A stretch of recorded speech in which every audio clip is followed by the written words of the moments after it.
It was the middle of the night when Papa ND jolted awake, flames licking at his clothes and his hut ablaze. In a frenzy, he tore off his shirt and flung it outside, only to watch it set a nearby shrub on fire. His trousers, still burning, refused to come off. Screaming and stumbling in agony, he drew the attention of Ade and Yakubu, who came running and quickly used shrubs and grass to smother the fire consuming him. "What happened?" they demanded, panic rising in their voices. Lying on his back, groaning in pain, Papa ND gasped, "It's the boy. He set me on fire and ran." "Were you asleep?" Ade asked. "Yes. I thought he was too. I didn't know he was pretending." Papa ND winced. He pointed to the direction Ogaga had fled, begging to be rushed to the hospital. Ade and Yakubu promised to return for him and took off in pursuit. Ogaga, deep in the forest now, had turned off his torchlight as soon as he heard their voices and saw their lights. He crouched silently in the bush, hiding as Ade and Yakubu scoured the area. Ade was barely 10 inches from Ogaga's position, and the boy nearly surrendered, but something held him back, fear, instinct, or fate.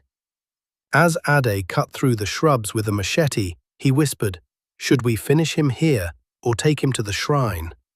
"We don't need him alive," Yakubu answered coldly. Ogaga's heart thudded.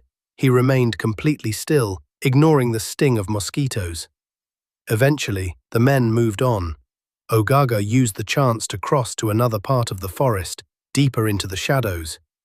He found a large tree and quickly climbed it, hiding in the branches. From there, he watched torchlights flash around and heard voices again. Ade and Yakubu had returned. Yakubu's phone rang. "Hello, Babalawo," he answered. After a moment, he turned to Ade. He said, "Bring the boy alive so we can butcher him at the shrine." "Fine by me. Let's just find him," Ade replied. Suddenly, a dry branch snapped and fell. The two men shone their torches upwards. The beam caught Ogaga's eyes. He clutched the tree, terrified, barely managing to stay silent and still. Could the boy be up there? Ade wondered. "Nah, he's too small," Yakubu replied. They shrugged it off and moved away. Ogaga didn't relax until they disappeared toward the burning hut. From his perch, he saw them carry Papa ND toward a car. Once the coast was clear, he climbed down and began to follow the forest track that led toward the main road. His hope was to find help, or at least escape to safety. As he neared the road, the sight of vehicle lights lifted his spirits. He decided to hide in the bush nearby until daylight, but just then, a voice shouted from both sides, "Hold am!" Ogaga ran, but Ade and Yakubu were ready. They ambushed him, covered his face, gagged him, and tied him up.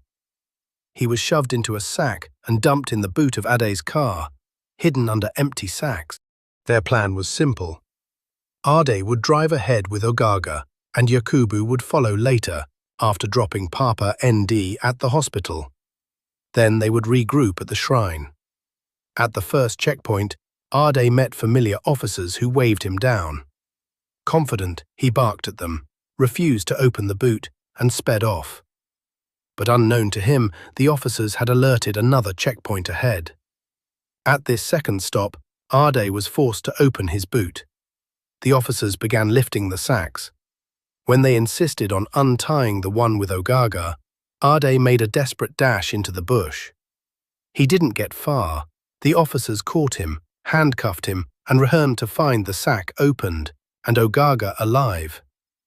Weak but conscious, Ogaga recounted everything. When Yakubu arrived, Ogaga immediately recognized him. Both Ade and Yakubu were arrested on the spot. Later, Papa ND was arrested too after treatment. Justice was served, and though Ogaga was exhausted and traumatized, he had survived the terror meant to end his young life.